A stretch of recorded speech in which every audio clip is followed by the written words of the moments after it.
Lauren Bennett stood frozen at the altar, her ivory gown feeling heavier with each passing second.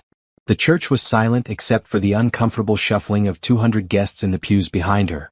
Her hands trembled as she clutched the bouquet of white roses, their thorns pressing into her palms through the silk wrapping. "He's not coming," the wedding planner whispered from beside the altar, her voice tight with professional embarrassment. "Lauren, Brett left a message. He said he can't do this." The words hit Lauren like cold water. She had stood here for 20 minutes, waiting, hoping, making excuses in her mind. The organist had played the processional 3 times. Her bridesmaids had retreated to the side room, unable to watch anymore. Her father had gone to call Brett's phone for the 5th time. This wasn't happening. This couldn't be happening. But it was. Brett Morrison, the man she had dated for 4 years, had abandoned her at the altar on their wedding day. Lauren's vision blurred as tears filled her eyes. She heard gasps and murmurs rippling through the crowd. Someone's phone rang. A woman in the 3rd row started crying loudly. Lauren wanted to run, to disappear, but her legs wouldn't move. The cathedral ceiling seemed to press down on her. Every eye in the room was watching her public humiliation unfold. She had planned this day for 18 months. She had chosen every flower, every song, every detail with care. She had believed in forever. "I need to sit down," Lauren whispered. The wedding planner guided her to the front pew. Lauren's white dress pooled around her like a cloud as she sank onto the wooden bench. She couldn't breathe properly. Her chest felt tight. The church that had seemed so beautiful an hour ago now felt like a prison. "Everyone please," the pastor said from the pulpit, his voice gentle but strained. "Perhaps we should give the family some privacy." But before anyone could move, a small voice cut through the chaos. "Don't cry, pretty lady." Lauren looked up to find a little girl standing in front of her. The child couldn't have been more than 5 years old, with dark curls pulled into 2 ponytails and wearing a bright red dress with white flowers. Her brown eyes were wide and concerned. "Sweetheart, you shouldn't be here," the wedding planner said, reaching for the child. But the little girl dodged her hand and climbed onto the pew next to Lauren. Without hesitation, she wrapped her small arms around Lauren's waist and pressed her face against the ivory fabric. "It's okay," the child said, her voice muffled. "You can be my mommy instead." Lauren's breath caught. The innocent words pierced through her shock and pain. She looked down at the little girl clinging to her and felt something crack open in her chest. Not more pain but something else. Something warm. "Sophie." A man's voice rang out from the back of the church. "Sophie, come here right now." Lauren saw him then. A tall man in a dark blue suit was striding down the center aisle, his face a mixture of embarrassment and concern. He had strong features, dark hair touched with gray at the temples, and moved with the kind of confidence that suggested he was used to being in control. But his daughter wasn't listening. Sophie only hugged Lauren tighter. "I'm so sorry," the man said as he reached them. His voice was deep and genuine. "Sophie, you can't just hug strangers." "She's not a stranger," Sophie said stubbornly, finally looking up at her father. "She's sad. She needs hugs." The man's eyes met Lauren's for the first time, and she saw something shift in his expression. Not pity exactly, but understanding. Recognition of pain. "I apologize," he said softly. "We were just passing by and saw the cars outside. Sophie wanted to see the wedding. She doesn't understand." "It's okay," Lauren managed, though her voice cracked. She gently touched Sophie's curly hair. "Thank you, sweetheart. That's the nicest thing anyone has said to me today." "Are you getting married?" Sophie asked, her eyes bright with curiosity. Before Lauren could answer, her father appeared from the side door, his face red and angry. "He's not answering. Brett's phone goes straight to voicemail." "Lauren, honey, I'm going to find him, Ann." "No," Lauren said, finding her voice. She stood up slowly and Sophie reluctantly released her. "Don't. If he doesn't want to be here, then I don't want him either." It was a lie. Her heart was shattered into 1,000 pieces. But she wouldn't beg. She wouldn't chase after someone who had left her standing in front of everyone they knew. The man in the blue suit was watching her with an expression she couldn't quite read. His daughter tugged on his hand. "Daddy, can she come home with us? She shouldn't be alone." "Sophie, that's not appropriate," he said gently. But Lauren heard something in his voice. A softness that surprised her. She wiped her eyes, trying to compose herself even as her world fell apart. More guests were filing out now, their whispers filling the air like static. Lauren's bridesmaids emerged from the side room, their faces pale and uncertain. Her best friend Rachel rushed over and wrapped an arm around her shoulders. "Let's get you out of here," Rachel murmured. Lauren nodded numbly. But as she turned to leave, she felt a small hand slip into hers. Sophie had grabbed her fingers and was looking up at her with absolute certainty. "You're very pretty," Sophie said. "Prettier than a princess. That boy was silly to leave you." Despite everything, Lauren felt the corners of her mouth twitch. This child's simple kindness was the only genuine moment in a day that had become a nightmare.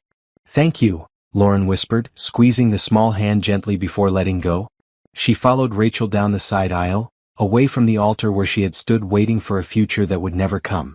Her dress dragged on the floor, the train catching on the edge of a pew. Everything she had planned was ruined. Everything she had believed was a lie. The man in the blue suit watched her go, his daughter still clutching his hand. Lauren didn't know that this moment, this devastating humiliation, would somehow lead to the most unexpected blessing of her life. She didn't know that the little girl in the red dress would change everything. She didn't know that sometimes the worst day of your life was just the beginning of something better. All she knew was pain. But in a church full of people, one small child had seen her, really seen her, and offered comfort without hesitation. That would matter more than Lauren could possibly imagine. Have you ever had a moment where a stranger's kindness saved you from complete despair? Drop a comment below and hit subscribe to follow Lauren's journey from heartbreak to unexpected hope. 2 days after the wedding that never happened, Lauren sat in her small apartment surrounded by boxes. She had already packed up the things she'd moved into Brett's house the week before, anticipating their married life together. Now those boxes sat in her living room like monuments to her foolishness. Her phone buzzed constantly with messages she didn't want to read. Sympathy, gossip, questions she couldn't answer. She had turned off social media after seeing the first 3 posts about poor Lauren Bennett, and the speculation about why Brett had left. Rachel had stayed with her the first night, but Lauren had sent her home that morning. She needed to be alone. She needed to figure out what came next. The apartment lease ended in 2 weeks. She had given notice because she was supposed to be moving into Brett's house. The house they had picked out together. The house where she had already chosen paint colors for the nursery they'd planned for someday. A knock on the door interrupted her thoughts. Lauren considered ignoring it, but the knocking persisted. "Lauren? It's Rachel. Please open up." With a sigh, Lauren pushed herself off the couch and opened the door. But Rachel wasn't alone. Standing beside her was the man from the church. The one with the daughter who had hugged her. "I know this is strange," Rachel said quickly. "But he came to the bridal shop looking for you. Lauren, this is Ethan Cross." The name sounded vaguely familiar, but Lauren couldn't place it. She was too tired to care. "What do you want?" Ethan Cross looked different in casual clothes. He wore dark jeans and a green button-down shirt, and he seemed less imposing than he had in the church. But his eyes were still intense, still watching her with that same careful attention. "Can I come in?" he asked. "I have something I'd like to discuss with you." Every instinct told Lauren to say no. She didn't know this man. But Rachel was nodding encouragingly, and Lauren was too exhausted to argue. She stepped aside and let them enter. "I'll make tea," Rachel said, heading for the kitchen without being asked. Lauren sat on the couch, suddenly aware of how she looked. She hadn't showered that morning. Her hair was pulled into a messy knot. She wore old sweatpants and a faded college t-shirt. This man, whoever he was seeing her at her absolute worst. "I'm sorry to intrude," Ethan said, sitting in the chair across from her. "I know you don't know me. But Sophie hasn't stopped talking about you since Saturday." Lauren felt a small warmth at the mention of the little girl. "She was very sweet. She thinks you're a princess in need of rescue," Ethan continued. "She asked me if we could find you and bring you home." "That's kind, but I'm fine," Lauren lied. Ethan's expression suggested he didn't believe her. He leaned forward, his elbows on his knees, his posture open and sincere. "I did some research," he admitted. "I hope that doesn't upset you. But I wanted to understand what happened at that church. I learned that you lost not just a wedding but your job too." Lauren flinched. That was true. She had worked at Brett's family's accounting firm. His mother had called yesterday to inform her, coldly, that her position was no longer available. Family loyalty, she'd said. As if Lauren had done something wrong. "Why do you care?" Lauren asked quietly. "Because my daughter hasn't smiled like that in 2 years," Ethan said. "Not since her mother died. And when she hugged you, I saw something light up in her eyes that I thought I'd never see again." Rachel emerged from the kitchen with 3 mugs of tea. She handed them out and then, surprisingly, headed for the door. "I'm going to run to the store," she announced. "I'll be back in an hour." "Rachel," Lauren protested. But her friend was already gone, leaving Lauren alone with this stranger. "I have a proposal," Ethan said after a moment of silence. "And I want you to hear me out before you say no." Lauren wrapped her hands around the warm mug. "Okay. I'm a single father. My wife died suddenly 2 years ago, and Sophie hasn't adjusted well. She's withdrawn. She doesn't connect with her nannies. She cries for her mother at night. I've tried everything. Therapy, different schools, more time off work. Nothing helps." He paused, taking a breath. "But when she saw you, something changed. She felt something. A connection. And I think you could help her." "I'm not a therapist," Lauren said carefully. "I know. But you're someone who showed her kindness in a moment of pain. And she responded to that." Ethan met her eyes directly. "I also know you're about to lose your apartment. That you have no job. That you have nowhere to go." Lauren's cheeks flushed. "Are you offering me a job as a nanny?" "No," Ethan said quietly. "I'm offering you a marriage." The words hung in the air between them. Lauren was certain she had misheard. "What?" "A marriage in name only at first," Ethan clarified quickly. "A legal arrangement that would benefit both of us. You would have security, a home, financial stability. Sophie would have someone who can give her the attention and care she needs. Someone who clearly has a gift for connecting with children." "This is insane," Lauren whispered. "Maybe," Ethan agreed. "But think about it. You're alone. You've lost everything. I'm offering you a fresh start. No expectations, no pressure. Just a chance to rebuild your life while helping my daughter heal. You don't even know me. I know you were kind to a stranger's child when your own heart was breaking," Ethan said softly. "I know you didn't push her away or ignore her. You let her comfort you. That tells me what kind of person you are." Lauren's mind was spinning. This was crazy. People didn't get married like this. Not in real life. But what did she have to lose? Her former life was over. Brett had seen to that. She had no apartment, no job, no prospects. And this man was offering her a lifeline. "What would this marriage look like?" she asked slowly. "You would move into my home. You would spend time with Sophie, be a presence in her life. I would provide everything you need. In return, you give my daughter the maternal figure she's been missing." "And you?" Lauren asked. "What do you get out of this?" Ethan's expression softened. "Peace of mind. The knowledge that Sophie is cared for by someone genuine. And maybe the ability to stop feeling like I'm failing as a father every single day." There was such raw honesty in his voice that Lauren felt something shift inside her. This wasn't some cold business arrangement he was proposing. This was a desperate father trying to save his child. "I need time to think," Lauren said. "Of course," Ethan stood. "But I should tell you, I'm prepared to marry you as soon as this week if you agree. I think speed is important. Sophie needs this. And I suspect you do too." He pulled out a business card and set it on the coffee table. "Call me when you've decided. Whatever you choose, I respect your decision. But Lauren?" He paused at the door. Sometimes the best things in life come from the most unexpected places. After he left, Lauren sat holding her cold mug of tea, staring at the business card. Ethan Cross, CEO, Cross Industries. She looked around her small apartment with its packed boxes and uncertain future. Then she thought about a little girl with curly hair and a bright red dress who had hugged her and called her pretty. Lauren picked up her phone. She called the number on the card. "I accept," she said when Ethan answered. "I'll marry you." There was a pause, then his voice, warm and relieved. "Thank you. You won't regret this, Lauren. I promise." She hoped he was right. The civil ceremony took place on Thursday afternoon in a small courthouse office. Lauren wore a simple blue dress that Rachel had helped her pick out. Nothing white, nothing that reminded her of the wedding that had failed. This was different. This was practical. Ethan arrived in a gray suit with Sophie holding his hand. The little girl's face lit up when she saw Lauren. "You came." Sophie rushed forward and hugged Lauren's legs. "Daddy said you were going to live with us." "That's right," Lauren said, kneeling down to Sophie's level. "Is that okay with you?" "Yes." Sophie bounced on her toes. "I asked for a mommy and I got one. That's better than a birthday present." Lauren's throat tightened. This child's simple joy made everything feel more real and more terrifying all at once. The ceremony itself took less than 10 minutes. They signed papers. A judge said words about legal obligations and civil unions. Ethan slipped a simple gold band on Lauren's finger, and she did the same for him. The rings had appeared that morning, delivered to her apartment with a note. Something to make it official. Choose whatever feels right to you. When the judge pronounced them married, there was no kiss. Instead, Ethan extended his hand and Lauren shook it. Sophie giggled at the gesture. That's silly, the little girl said. Married people are supposed to kiss. Maybe later, sweetheart, Ethan said gently, but his eyes met Lauren's with a question. She looked away. Rachel was the only witness. She hugged Lauren afterward and whispered, "Are you sure about this?" "No," Lauren admitted. "But I'm doing it anyway." They drove to Ethan's home in his black SUV.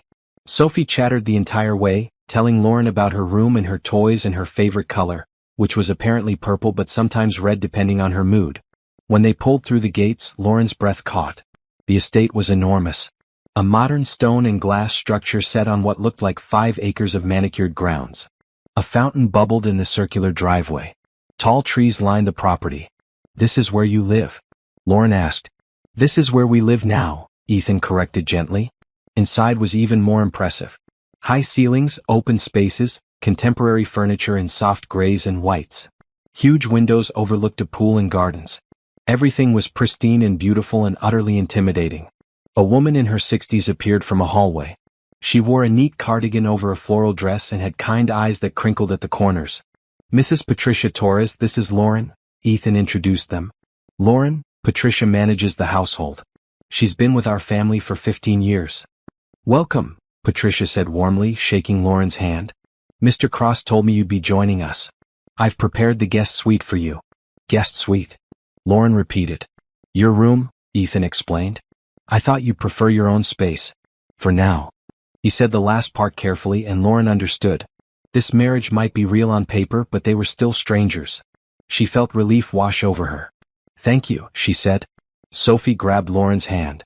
"Can I show you my room first? Please?" "Of course." Sophie's room was a purple wonderland. Purple walls, purple bedspread, purple curtains with silver stars. Toys filled shelves and bins. A reading nook sat by the window with pillows and stuffed animals. It was clearly the room of a loved child. But despite all the brightness, Lauren noticed the photographs on the nightstand. A beautiful woman with Sophie's same eyes and smile appeared in each one. This was Sophie's mother. The woman who had died too young. "That's Mommy," Sophie said, following Lauren's gaze. "She went to heaven. Daddy says she watches over me." "I'm sure she does," Lauren said softly. "She was very beautiful." "She was nice too." Sophie climbed onto her bed and hugged a stuffed rabbit. "But she got sick really fast. One day she was making pancakes and the next day she was in the hospital. Then she didn't come home." Lauren's heart ached for this child who had lost so much. She sat on the edge of the bed.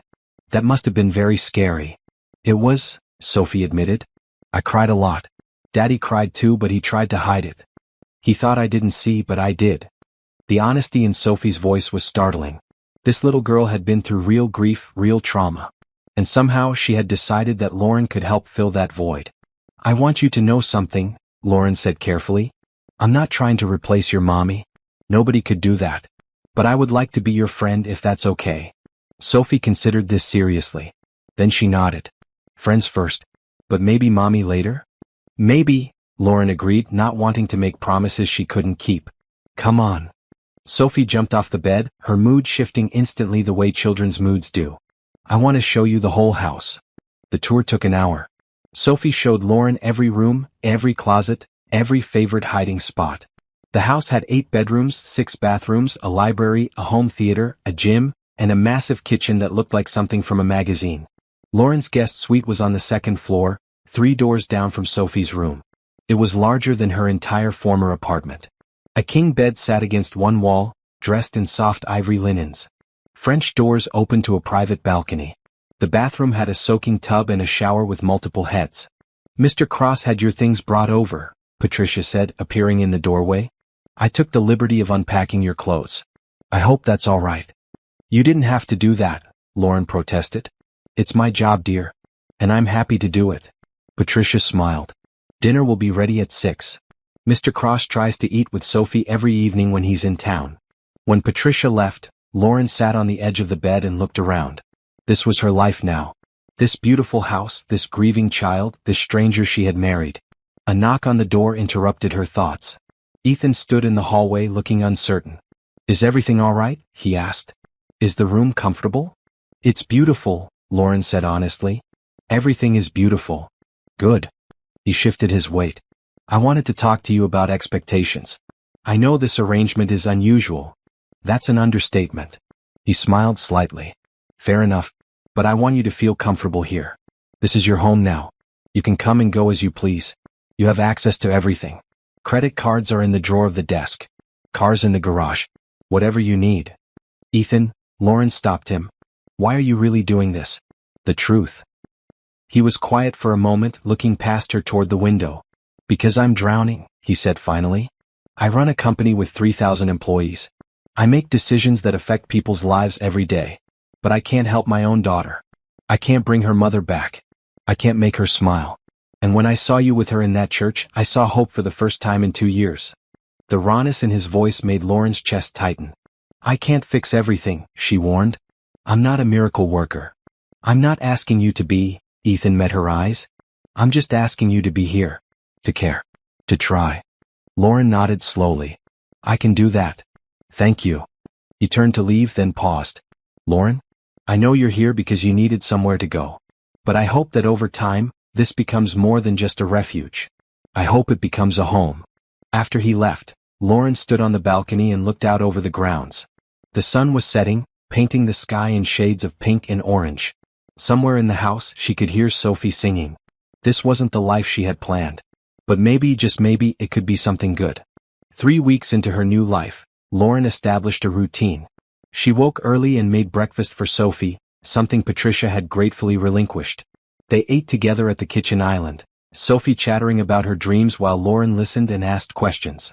After breakfast, Lauren walked Sophie to the end of the driveway where the school bus arrived.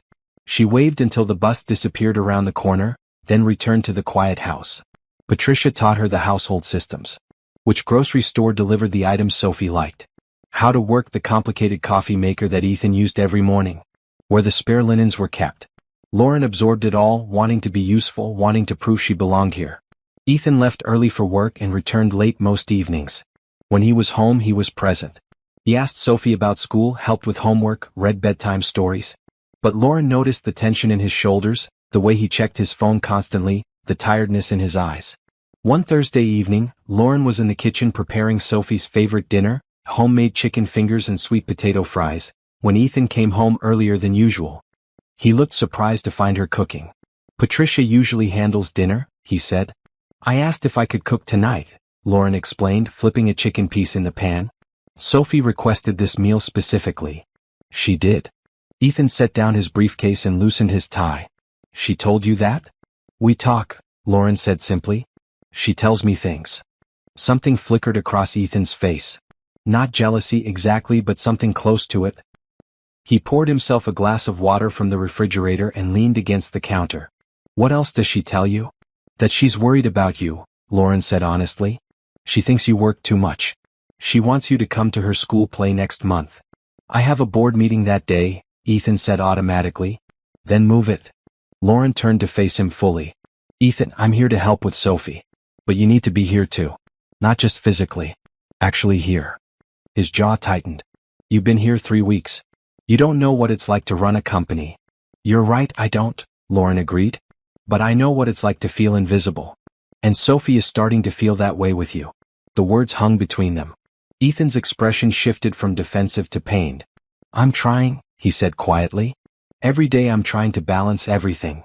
I know you are, Lauren's voice softened. But maybe you don't have to do it alone anymore. That's why I'm here, remember? Before Ethan could respond, Sophie burst into the kitchen, her backpack bouncing against her shoulders. Daddy? You're home early. She launched herself at him and he caught her, lifting her into his arms. I am, he said, kissing the top of her head. I heard someone made a special request for chicken fingers. Lauren makes them the best, Sophie said loyally. She cuts them into fun shapes. Today they're hearts. Ethan met Lauren's eyes over Sophie's head. A silent thank you passed between them. During dinner, Sophie talked nonstop about her day. She had gotten a gold star on her spelling test. Her friend Brittany had shared cookies at lunch. Her art teacher said her painting of a rainbow was going to be displayed in the hallway. Lauren watched Ethan with his daughter. Watched how his whole face relaxed when Sophie laughed. How he asked follow-up questions and really listened to the answers. This was a man who loved his child deeply. He was just lost in how to balance everything. After Sophie went to bed, Lauren found Ethan in his study. The room was lined with bookshelves and dominated by a large desk covered in papers. He was reviewing something on his laptop, a frown creasing his forehead. "Can I come in?" Lauren asked from the doorway. "Of course." He looked up, closing the laptop. "Is Sophie asleep?" "Out like a light. She wants me to read her the next chapter of her book tomorrow." Lauren sat in one of the leather chairs across from his desk. "I wanted to apologize if I overstepped earlier. About the board meeting." "You didn't," Ethan said. "You were right. I've been using work as an escape. If I'm busy enough, I don't have to think about how much Sophie has lost. How much I've failed her." "You haven't failed her," Lauren said firmly. "She adores you. But she needs more time with you. Real time, not just the hour before bed." "I don't know how to do this without Caroline," Ethan admitted. His wife's name felt heavy in the room. She was the heart of this family. She knew how to make everything feel okay. "I'm just stumbling through." "Then let me help you stumble less," Lauren offered. "Tell me about your schedule. Maybe we can find ways to create more space for Sophie." They spent the next hour going through his calendar. Board meetings that could be moved or attended remotely. Business dinners that could be shortened. A weekend conference that Sophie could attend with him, turning it into a mini vacation. "I can't believe I didn't think of this before," Ethan said, making notes on his tablet. "You were in survival mode," Lauren said. "Sometimes we need someone outside the situation to see the solutions." "Is that what you are? Outside the situation?" Ethan asked, and there was something new in his voice. Something Lauren couldn't quite identify. "I'm part of the family now," she said carefully. "At least, that's what you told me this arrangement would be." "Right. The arrangement." Ethan set down his tablet. "Lauren, can I ask you something personal?" "Okay. Do you ever think about him? The man who left you?" Lauren was surprised by the question. She considered it honestly. "Less than I thought I would. Mostly I think about how I didn't see it coming. How I missed all the signs that he wasn't really committed." "There were signs." "Looking back?" "Yes." "He never wanted to talk about the future past the wedding. He got tense when I mentioned children. He worked late more and more often in the months before." Lauren shook her head. "I told myself I was imagining things. That he was just stressed about work. But I think he was pulling away long before that Saturday." "His loss," Ethan said simply. "Maybe," Lauren allowed. "But sitting here now, talking to you about your daughter and your schedule, I realized something. I was trying so hard to fit into Brett's life. To be what he needed. I never asked if he was willing to fit into mine." "And what do you need?" Ethan asked. Lauren thought about it. "Purpose. Connection. To feel like what I do matters." "You matter to Sophie," Ethan said. "These 3 weeks she's been happier than I've seen her in 2 years. She talks about you constantly." Lauren did this. Lauren said that. Lauren made funny pancakes. "Bunny pancakes," Lauren corrected with a small smile. "And that was only once. Still, you're making a difference here." They sat in comfortable silence for a moment. Then Lauren stood to leave. "Ethan? About the school play. Will you go?" He nodded. "I'll move the meeting. You're coming too, right?" "If you want me to." "I do," he said. "Sophie would want both of us there. Her family." The word family settled around them like a blanket. Strange and new but not unwelcome. As Lauren walked back to her room, she realized something. She hadn't thought about Brett once during dinner. Hadn't felt the ache of rejection that had consumed her those first days. Instead, she had been focused on this new life, these new people who were slowly becoming important to her. Maybe that was how healing happened. Not all at once, but in small moments. A child's laughter. An honest conversation. The gradual building of something real from unexpected circumstances. Lauren fell asleep that night feeling, for the first time since the failed wedding, like she might actually be okay. The following Saturday, Ethan surprised everyone by announcing he was taking the day off. No phone calls, no emails, no work. Just family time. Sophie was ecstatic. "Can we go to the zoo? Please, please, please?" Lauren glanced at Ethan, unsure. They hadn't spent extended time together outside the house yet. Their interactions had been mostly passing moments, brief conversations, the comfortable routine of shared meals. "That sounds perfect," Ethan said, catching Lauren's uncertain look. "If Lauren's interested?" "I love the zoo," Lauren said, and Sophie squealed with delight. They drove to the city zoo, Sophie bouncing in her car seat the entire way. The October day was crisp and clear, the kind of weather that made everything feel fresh and possible. Lauren wore jeans and a comfortable maroon sweater. Ethan had abandoned his usual suits for casual khakis and a navy pullover. "You look different," Sophie observed, studying her father. "Like a regular dad." I am a regular dad, Ethan protested, but he was smiling. The zoo was crowded with weekend visitors. Children ran ahead of tired parents. Couples strolled hand in hand. Sophie grabbed both Lauren's hand and Ethan's hand, swinging between them as they walked. Penguins first, Sophie declared.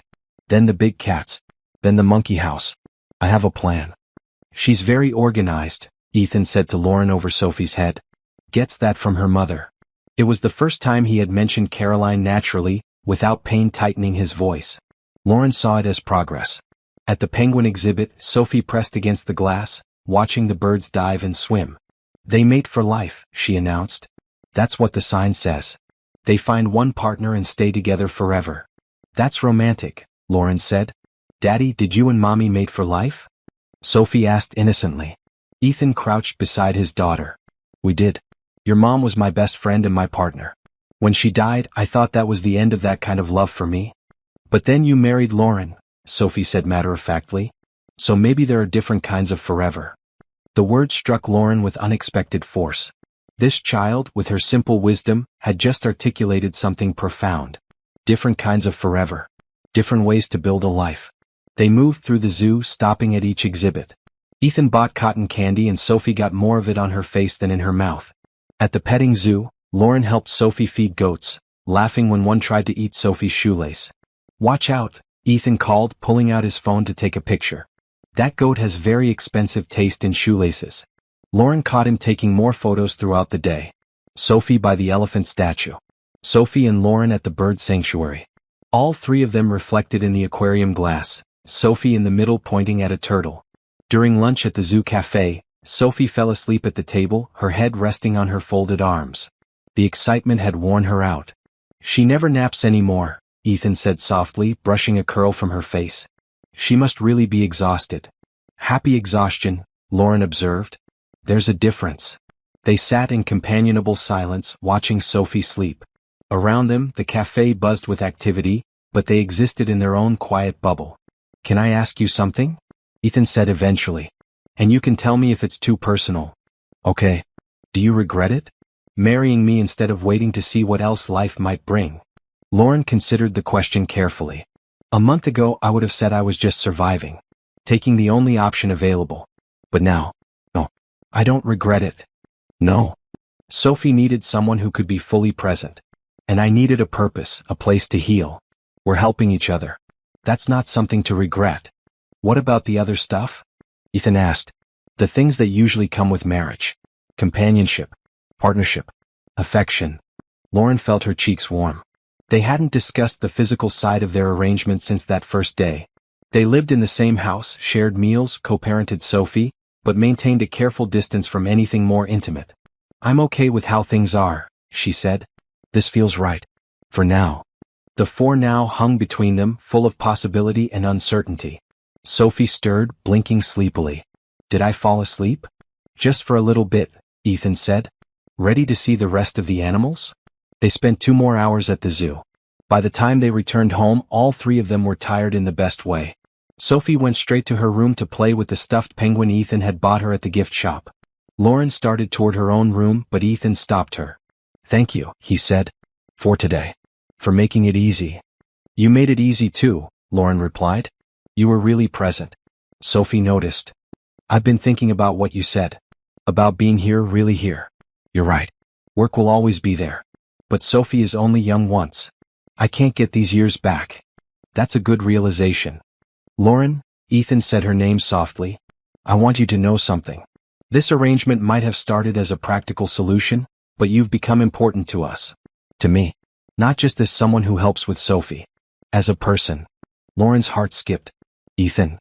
I'm not asking for anything, he said quickly. I just wanted you to know. You're not just the woman I married on paper. You're becoming my friend. And I value that. Friend. The word should have felt safe, comfortable. But Lauren realized, standing in the foyer of this beautiful house with this kind man, that friendship might not be enough forever. She wasn't ready to examine that feeling too closely. Not yet. I value it too, she said simply. That night, Lauren lay in bed replaying the day. Sophie's laughter. Ethan's smile. The feeling of belonging to something, even if that something was unconventional. Her phone buzzed with a text. She almost ignored it, but curiosity won. It was from Brett. I made a mistake. Can we talk? Lauren stared at the message for a long moment. A month ago these words would have meant everything. They would have validated her pain, offered a chance at the future she thought she wanted. Now they just felt empty. She deleted the message without responding. Whatever she and Brett had was over. Her life was here now, with a little girl who called her pretty and a man who was learning to be present. With a home that felt more real every day. Lauren turned off her phone and went to sleep, dreaming not of the past but of the future unfolding before her. November arrived with cooler temperatures and the first hints of holiday decorations appearing in stores. Sophie became obsessed with planning for Thanksgiving, creating elaborate menus and decoration schemes in her notebook. Can we have a real family Thanksgiving? She asked one morning at breakfast. With turkey and pie and everyone together? We can do whatever you want, Ethan said, looking at Lauren. What do you usually do for Thanksgiving? Lauren felt a pang. She had always spent Thanksgiving with her parents before they retired to Arizona. Last year she'd been planning to have it with Brett's family. This year she hadn't thought about it at all. I don't have plans, she said. So yes, we can definitely do a family Thanksgiving here. Sophie threw her arms around Lauren's waist. This is going to be the best Thanksgiving ever. The enthusiasm was infectious. Over the next 2 weeks the house transformed. Sophie and Lauren made paper turkeys and hung them around the kitchen. They created a gratitude tree in the living room, where each of them added leaves with things they were thankful for. Lauren noticed that Ethan's leaves included simple things. Sophie's laughter. Good health. Second chances. Her own leaves evolved as the days passed. At first she wrote generic things. Shelter, food, safety. But gradually they became more personal. Sophie's hugs. Morning coffee on the balcony. Unexpected kindness. One evening, while Sophie was at a friend's house for a playdate, Lauren and Ethan found themselves alone in the kitchen. She was preparing dinner, and he had come home early, drawn by the smell of something delicious. What are you making? He asked, peering into the pot on the stove. Vegetable soup, Lauren said. Patricia mentioned it's your favorite. She did. Ethan looked surprised and touched. I haven't had homemade vegetable soup since Caroline died. She used to make it every fall. Lauren froze, suddenly worried she had overstepped. I'm sorry. I didn't mean to bring up painful memories. No, Ethan said quickly. It's nice. Everything in this house has been in stasis since she died. Same routines, same habits, same careful avoidance of anything that might hurt. But pain isn't all there is. There are good memories too. He pulled out a cutting board and started chopping vegetables without being asked, falling into an easy rhythm beside her. Tell me about her, Lauren said. If you want to. Ethan was quiet for a moment, his knife moving steadily through a carrot. Caroline was light. That's the only way I can describe it. She made everything feel possible. When I was stressed about work, she dragged me out to dance in the kitchen. When Sophie was a baby and we were exhausted, Caroline would make up silly songs that got us all laughing. His voice was thick with emotion but not overwhelmed by it. This was memory now, not fresh grief. She sounds wonderful. She was. But she was also stubborn and impatient and terrible at directions. We got lost every time she drove somewhere new. Ethan smiled at the memory. She'd insist she knew a shortcut, and we'd end up in some random neighborhood with no idea where we were. Lauren found herself smiling too. Ethan, can I ask you something? Anything. Do you feel guilty? About moving forward? His knife stilled. Yes. Every day. Especially when I realize I've had a moment of happiness. I think, how can I laugh when she's gone? How can I enjoy anything when Sophie doesn't have her mother? But you're allowed to live, Lauren said gently. That's not betraying her memory. It's honoring it by making sure Sophie grows up in a home filled with joy, not just sadness. Ethan met her eyes and Lauren saw something shift in his expression. Gratitude maybe. Or recognition. When did you get so wise? He asked. I'm not wise. I'm just someone who understands that life moves forward whether we're ready or not. We can fight it and stay stuck, or we can move with it and find new meaning. They finished preparing dinner together, moving around the kitchen with the ease of people who had done this many times before. When the soup was simmering and the bread was in the oven, they sat at the kitchen island with glasses of wine. I got another text from Brett yesterday, Lauren said, surprising herself by bringing it up. Ethan's expression darkened. What did he want? To apologize. To explain. He's been texting once a week for the past month. Lauren traced the rim of her glass. At first I just deleted them. But yesterday I actually read what he had to say. And? He said leaving me was the biggest mistake of his life. That he panicked about commitment but realizes now what he lost. He wants another chance. Ethan was very still. What did you say? Nothing yet. But I'm going to tell him no. Are you sure? Ethan asked carefully. I mean, he was your plan. Your future. If you want to go back to that, I would understand. We could figure out the divorce, make sure you're taken care of. Lauren looked at him, really looked at him. At the way he held himself with such careful control. At the vulnerability in his eyes that he was trying to hide. Ethan, do you want me to leave? No, he said immediately. Then more softly, no. But I want you to be happy. If that means going back to your old life. It doesn't, Lauren interrupted. That life was never really mine. I was fitting myself into Brett's world, changing to match what he wanted. But here, I'm just me. And somehow that's enough. It's more than enough, Ethan said, his voice rough. Lauren, you've transformed this house. Sophie is thriving. And I. He paused, seeming to struggle with the words. I find myself looking forward to coming home. Not just to see Sophie but to see you. To hear about your day. To sit and talk like this. Lauren's heart was pounding. That sounds like friendship. Maybe it started that way, Ethan agreed. But it's becoming something more. At least for me. The air between them felt charged. Lauren realized she was leaning toward him, drawn by something magnetic and undeniable. Before either could move closer, they heard the front door open and Sophie's voice calling out, "We're home." The moment broke. Ethan stood quickly, creating distance. Lauren busied herself with checking the soup, her hands trembling slightly. Patricia brought Sophie into the kitchen, and the little girl immediately launched into a detailed account of her playdate. But as Lauren listened and responded and served dinner, she was acutely aware of Ethan across the table. Of the way his eyes kept finding hers. Of the unspoken words hanging between them. Something had shifted tonight. The careful boundaries they had maintained were starting to blur. And Lauren wasn't sure if that terrified her or thrilled her. Maybe both. After Sophie went to bed, Lauren stood on her balcony looking out at the grounds. The air was cold and she wrapped a blanket around her shoulders. A soft knock made her turn. Ethan stood in her doorway looking uncertain. "Can I join you?" he asked. Lauren nodded and he stepped onto the balcony beside her. They stood in silence for a moment, watching their breath form clouds in the cold air. "I meant what I said earlier," Ethan finally spoke. "About this becoming more than friendship. I know. But I also want you to know there's no pressure. You've been through a lot. You deserve time to heal, to figure out what you want. I'm not going anywhere. Whatever pace feels right to you is fine with me." Lauren turned to face him. "What if I don't know what pace feels right? What if I'm scared and hopeful and confused all at once?" "Then we figure it out together," Ethan said simply. "No rush. No expectations. Just honest communication and mutual respect." "That sounds healthy and mature," Lauren said with a small smile. "I'm a healthy, mature guy," Ethan replied, and his smile matched hers. They stood close together in the cold, not quite touching but not separate either.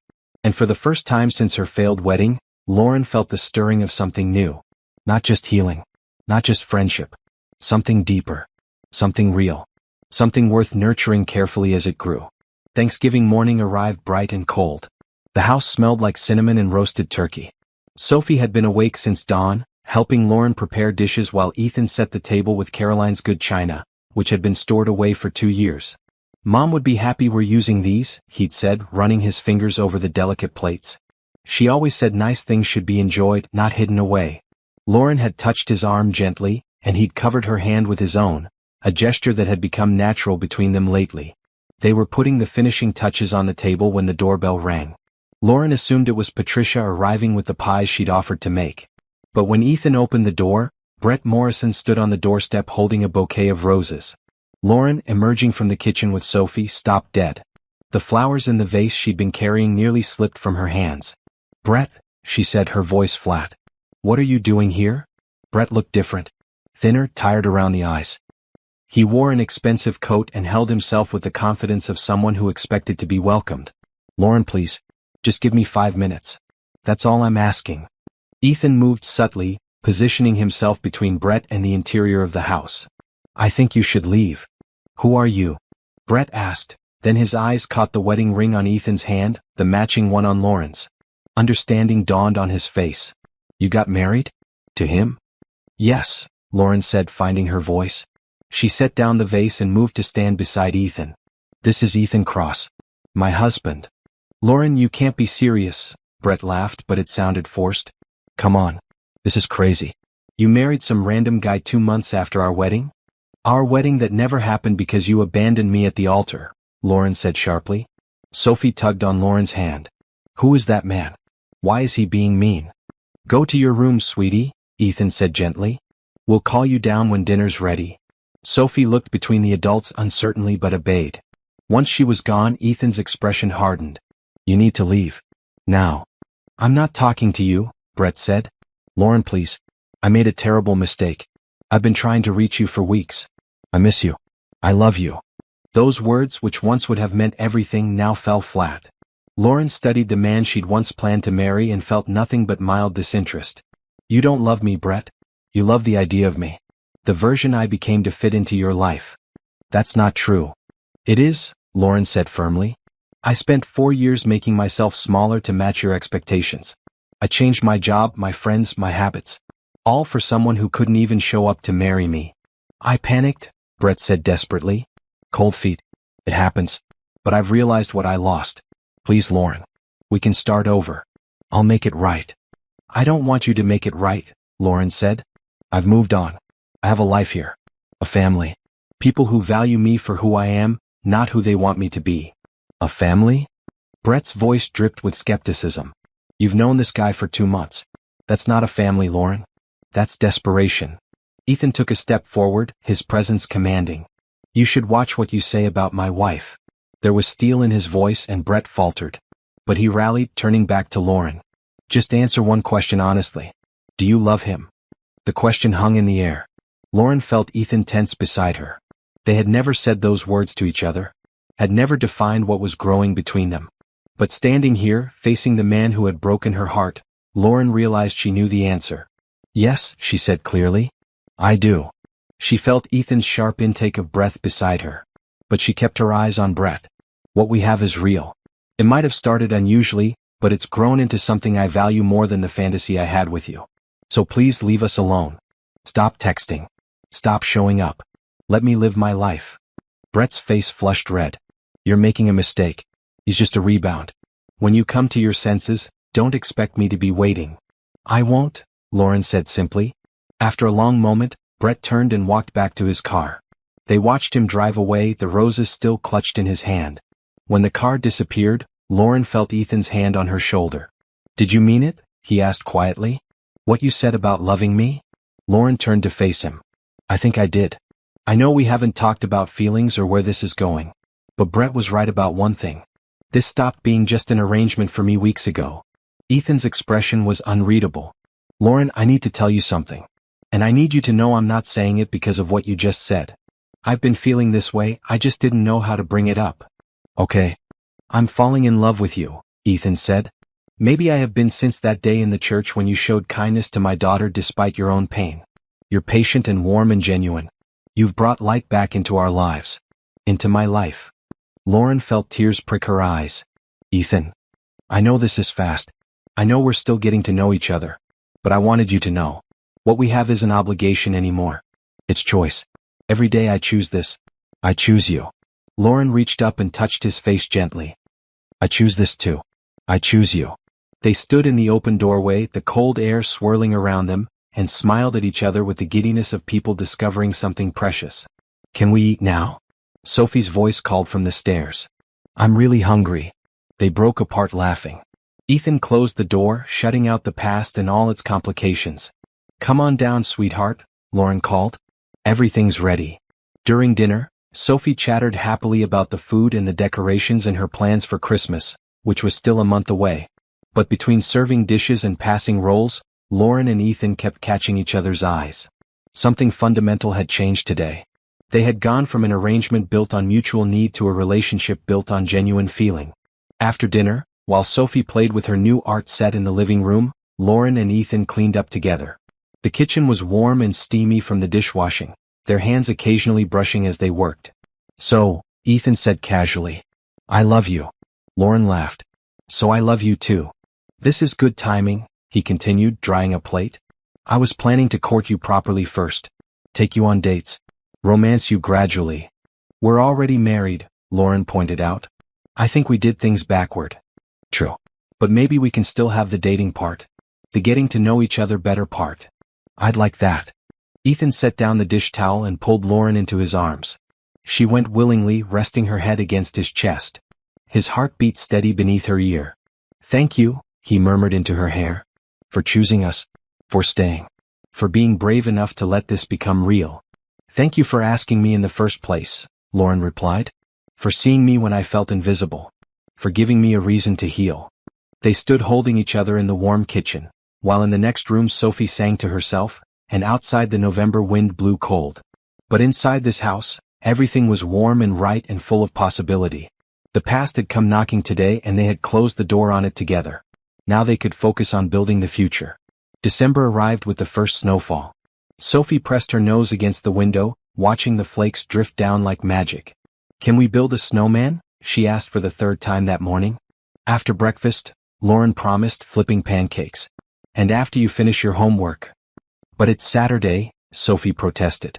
Which is why you only have 2 pages of math instead of 5, Ethan said from behind his newspaper. That's the deal, remember? Sophie sighed dramatically but accepted her fate. The morning routine had become comfortable. Ethan no longer left before dawn on weekends. Lauren no longer felt like a guest in the house. They moved around each other with the practiced ease of a real family. After breakfast and homework they bundled up in coats and scarves. The backyard was transformed into a white wonderland. Sophie immediately started rolling snow into balls while Lauren and Ethan worked on the base of the snowman. Bigger, Sophie instructed. He needs to be really big. They spent 2 hours building what Sophie declared was the best snowman in the world.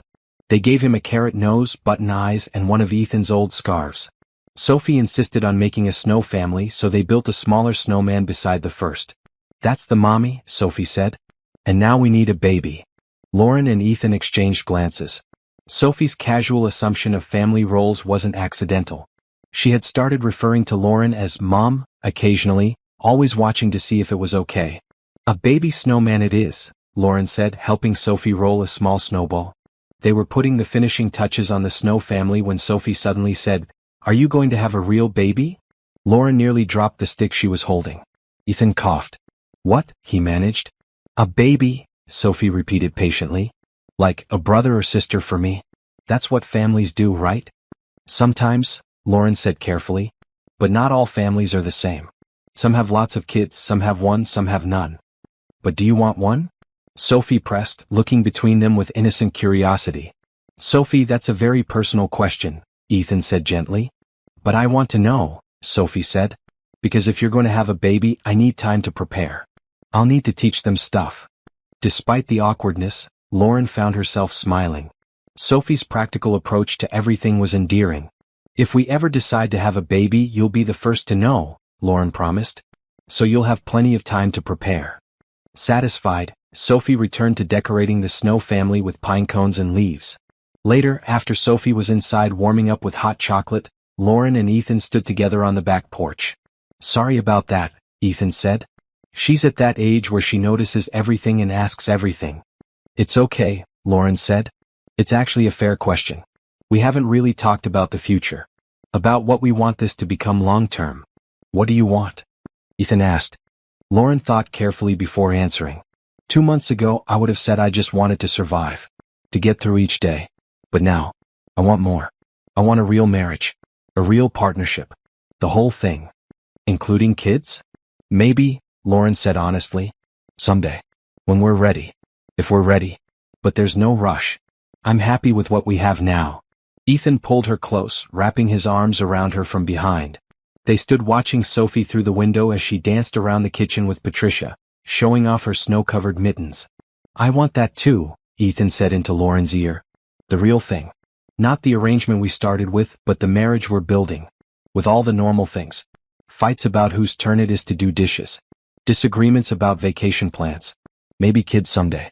All of it. Fights about dishes? Lauren teased. How romantic. I'm serious. Ethan turned her to face him. I want the boring stuff and the exciting stuff and everything in between.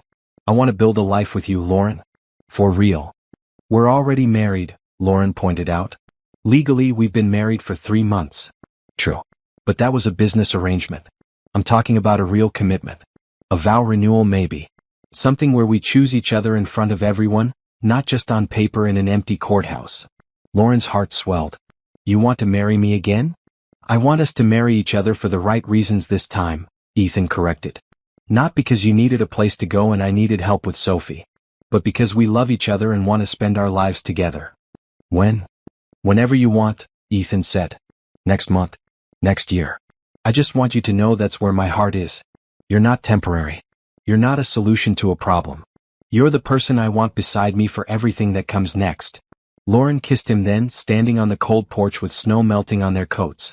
It was their first real kiss, sweet and gentle and full of promise. When they pulled apart, Sophie was at the window making exaggerated kissy faces at them. They laughed and Ethan waved her away playfully. I love you, Lauren said. I love you too. They went inside to the warmth, to Sophie's chatter and Patricia's knowing smile and the smell of cinnamon from the cookies baking in the oven. This was home now. Not just the house but the people in it. The life they were creating together, one ordinary, extraordinary day at a time. That evening, after Sophie was asleep, Lauren and Ethan sat in the library going through photo albums. Caroline smiled at them from pictures years old, frozen in moments of joy. She would like you, Ethan said, touching one photo of Caroline laughing at something off camera. She always said I needed someone who could call me on my nonsense. Someone who wouldn't let me hide in work when things got hard. She sounds like she was a wise woman. She was. And I think she'd be happy that Sophie has you. That we found a way forward without forgetting her. Lauren studied the photos. Do you think Sophie remembers her well? Some. She has memories but they're getting hazier. She was only 3 when Caroline died. That's why photos are important. Stories are important. I want Sophie to know her mother, even as she grows to love you. I hope she does, Lauren said. Love me, I mean. Not just accept me or get used to me. Really love me. She already does, Ethan assured her. She calls you mom when she thinks we're not listening. She tells her friends at school about you. You're not replacing Caroline in her mind. You're creating your own space in her heart. They sat in comfortable silence, looking through memories of a life that had been and thinking about the life that was becoming. Later, when Lauren was getting ready for bed, she found a text from an unknown number. Her finger hovered over delete, but curiosity won. It was from Brett's mother. You've made a fool of yourself marrying that man so fast. Everyone is talking. You'll come running back when reality sets in. Lauren blocked the number without responding. Their opinions didn't matter anymore. She had chosen her path forward and it led here. To this house, this family, this love that had grown from unexpected soil. She climbed into bed and opened her journal, something she'd started keeping again after moving in. Today Sophie asked if we're going to have a baby, she wrote. And I realized that someday I want that. I want to build a family with Ethan. To give Sophie siblings. To create a life full of love and laughter and ordinary magic. I never thought I'd be here 3 months ago. Standing on that altar, humiliated and broken, I couldn't see past the pain. But now I understand that sometimes the end of one story is just the beginning of a better one. She closed the journal and turned off the light, falling asleep with a smile on her face and hope in her heart. Christmas decorations filled every corner of the house. Sophie had insisted on 3 trees. One in the living room, one in her bedroom, and one in the foyer. The place sparkled with lights and tinsel and the kind of festive chaos that came with a 6-year-old in charge of decorating. Lauren stood on a ladder hanging ornaments on the living room tree while Ethan handed them up to her. Sophie directed from the couch, wrapped in a blanket because she'd caught a cold.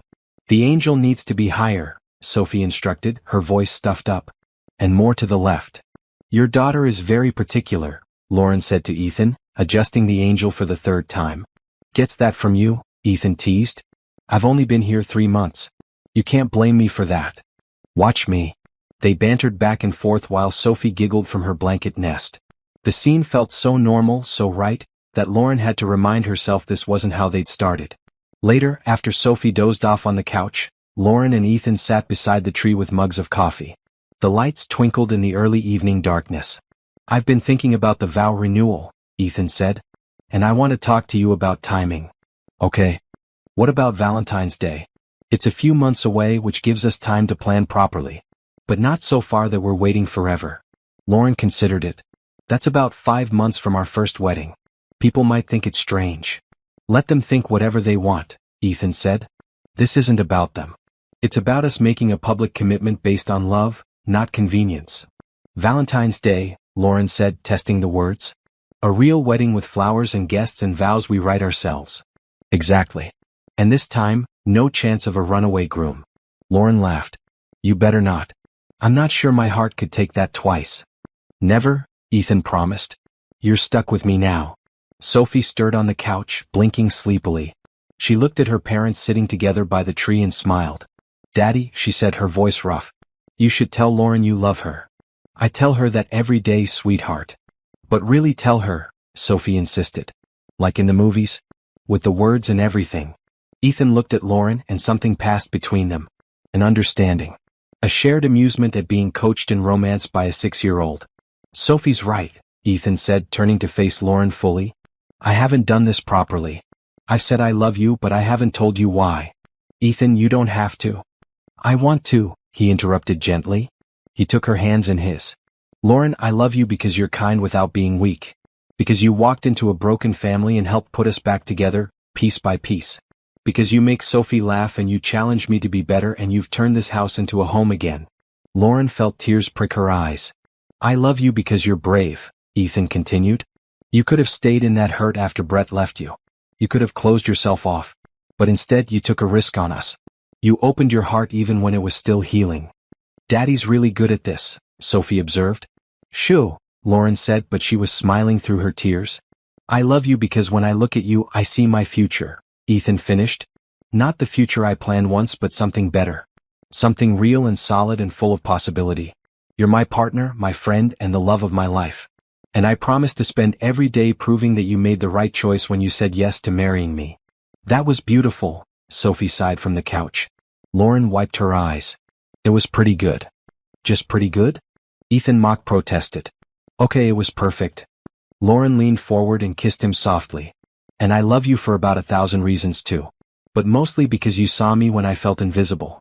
Because you gave me a family when I'd lost everything. Because you make me feel valued and safe and excited about tomorrow. This is so romantic, Sophie said. Can you guys get married again? Like soon? Actually, Ethan said, we were talking about having a vow renewal on Valentine's Day. What do you think? Sophie sat up, her cold momentarily forgotten. Really? Can I be in it? Can I wear a pretty dress? Can we have cake? Yes to all of that, Lauren promised. In fact, we'll need your help planning it. I'm going to be the best helper, Sophie declared. Then she yawned. But maybe I'll start tomorrow.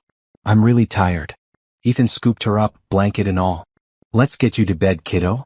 Lauren followed them upstairs, watching Ethan tuck Sophie in with practiced tenderness. He kissed her forehead and smoothed her curls. Love you, Daddy, Sophie murmured. Love you too, baby. Then Sophie looked at Lauren. Love you, Mom. It was the first time she'd said it directly, not just as an aside or a slip. The word hung in the air, precious and intentional. Lauren's voice caught. I love you too, sweetheart. After Sophie's door was closed, Lauren stood in the hallway struggling to compose herself. Ethan wrapped his arms around her from behind. You okay? More than okay, Lauren managed. She called me Mom. On purpose. She's been wanting to for weeks. I think she was just waiting for the right moment. They walked to Lauren's room together, something that had become routine. They would talk for hours some nights, sitting on her balcony or curled up on the couch in her sitting area. When did this become real for you? Lauren asked as they settled on the couch. When did it stop being an arrangement and start being something more? Ethan thought about it. The day we went to the zoo. When Sophie fell asleep at lunch and you said you didn't regret marrying me. I realized I wanted you to mean that. Not just be grateful or making the best of a situation. I wanted you to genuinely want to be here. And for me, Lauren said, it was the night you talked about Caroline. When you shared those memories and let me into that part of your life. That's when I understood this was becoming real. We've built something good here, Ethan said. Something neither of us planned but both of us needed. The best things are unplanned, Lauren replied. They sat together in comfortable silence, watching the snow fall outside the window. The house was quiet except for the hum of the heater and the distant sound of Patricia closing up the kitchen. February 14th, Ethan said. Mark your calendar, Mrs. Cross. We're getting married. Again. I'll be there, Lauren promised. This time in red. Red. I'm done with white wedding dresses. Time for something that represents who I actually am. Ethan kissed her temple. I can't wait to see it.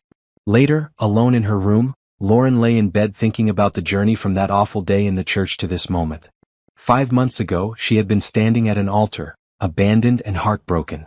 Now she was planning another wedding, but this time with a man who loved her, a daughter who called her mom, and a future that felt bright with possibility.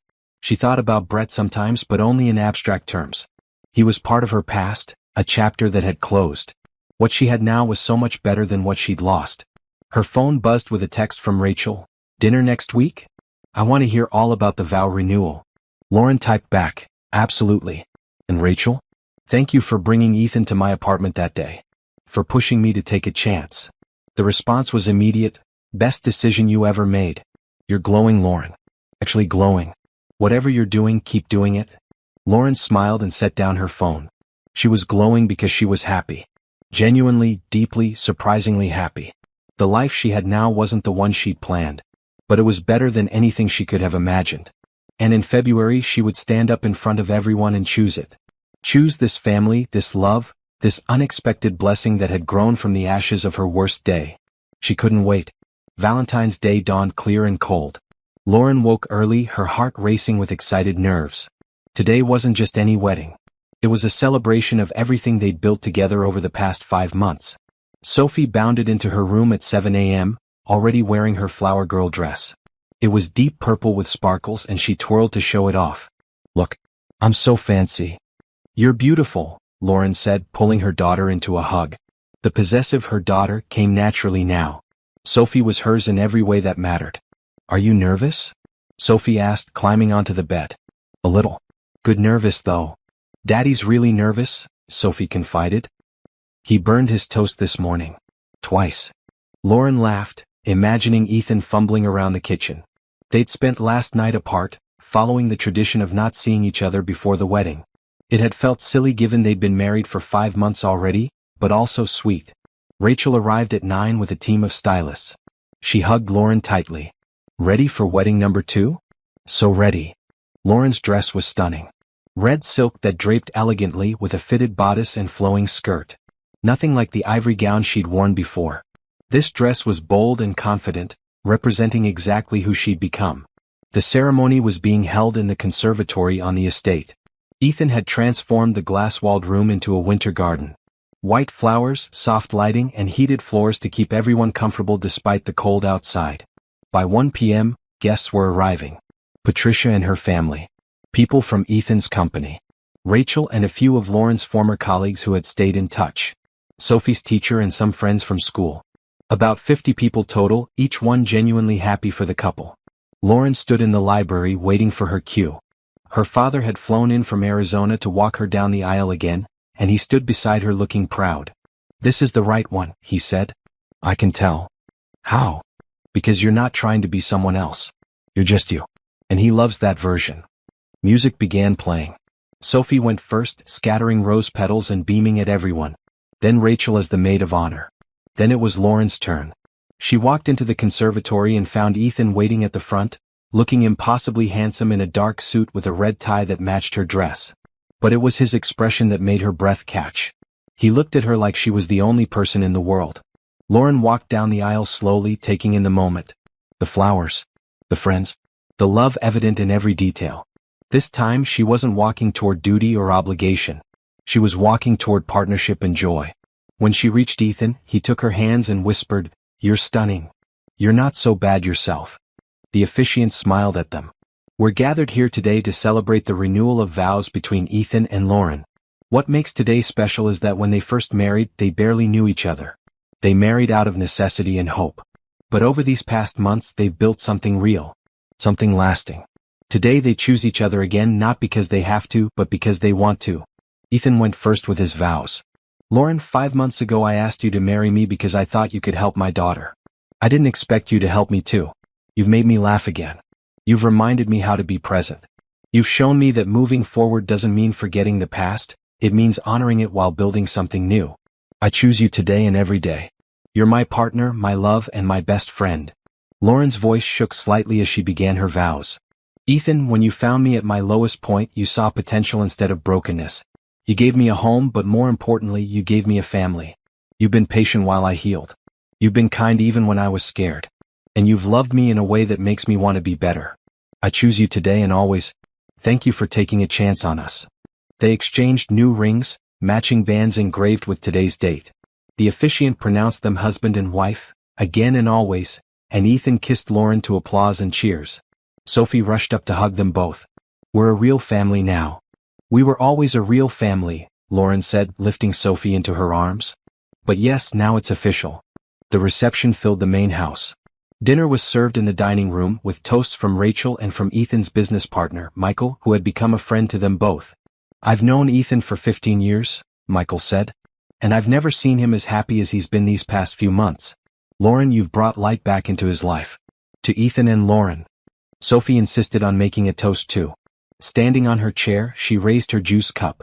"I'm happy because I have the best mommy and daddy. And also because we're having cake soon." Everyone laughed, and Ethan lifted his daughter down with a kiss to her head. During their first dance, Lauren and Ethan swayed to a slow song while guests watched. "Mrs. Cross," Ethan murmured. "For the second time. It feels different this time. Because it is different. This time it's real." "It was always real," Lauren corrected. "We just didn't know it yet." Later in the evening, Lauren found herself on the terrace watching the stars. The February cold bit at her bare shoulders, but she didn't mind. She heard footsteps and turned to find Sophie wrapped in a blanket. "What are you doing out here?" Lauren asked. "Looking for you. Everyone's dancing inside. I just needed a minute to think." "What are you thinking about?" Lauren pulled Sophie into her lap, wrapping the blanket around both of them. "I'm thinking about how different my life is now compared to 5 months ago." "Is it better?" "So much better. 5 months ago I thought my life was over. I thought I'd never be happy again. But then I met you and your daddy and everything changed." "I'm glad you married us," Sophie said matter-of-factly. "You're the best mom." Lauren's eyes filled with tears. "And you're the best daughter. Thank you for hugging me that day in the church. You looked sad. I wanted to help." "You did help. More than you know." They sat together in the cold, looking at the stars. Inside, music played and people celebrated. But out here it was just Lauren and Sophie, mother and daughter, belonging to each other completely. When they returned inside, Ethan was waiting. He'd been looking for them, worry on his face until he saw them together. "There you are." "Just having a moment," Lauren explained. He pulled them both into his arms, and they stood in a family embrace while the party continued around them. At the end of the night, after guests had left and Sophie was asleep upstairs, Lauren and Ethan stood in the conservatory where they'd exchanged vows hours earlier. "Best day of my life," Ethan said. "The first wedding or the second?" "This one. Definitely this one." He kissed her softly. "The first was the beginning. This was the confirmation. The choice to keep choosing each other. Always," Lauren promised. They walked upstairs together, passing Sophie's room where they peeked in to check on her. She was sprawled across her bed, still in her flower girl dress, one hand clutching her stuffed rabbit. "We should probably change her into pajamas," Lauren whispered. "Let her sleep," Ethan decided. She was so happy today. Let her dream in her fancy dress. In their room, because it was officially their room now, Lauren had moved in completely. They prepared for bed in comfortable silence. This was their life now. Not the arrangement they'd started with, but the marriage they'd built. "I have something for you," Ethan said, pulling out a small wrapped box. A wedding gift. Inside was a locket. When Lauren opened it, she found 3 pictures. One of Ethan, one of Sophie, and one of herself. "For your family," Ethan explained. "The people who love you. The people who will always love you." Lauren fastened it around her neck, the locket warm against her skin. "Thank you. For everything. For seeing me when I felt invisible. For giving me a home. For loving me." "Loving you is easy," Ethan said. "You made it easy by being exactly who you are." They fell asleep wrapped around each other, the locket between them, a symbol of the family they'd become. Outside, snow began to fall again, blanketing the estate in white. Inside, the house was warm and filled with love. Lauren had walked into a church 5 months ago expecting one kind of forever and had it ripped away. But she'd found a different forever. A better one. A real one. She'd found a daughter who called her mom. A man who loved her genuinely. A home that felt like safety and joy combined. Sometimes the worst moments lead to the best things. Sometimes heartbreak opens doors to happiness we never knew existed. Sometimes a little girl in a red dress sees exactly what you need and brings it into your life. And sometimes, if you're very lucky, you get a second chance at forever. Lauren had taken that chance. And she'd found everything.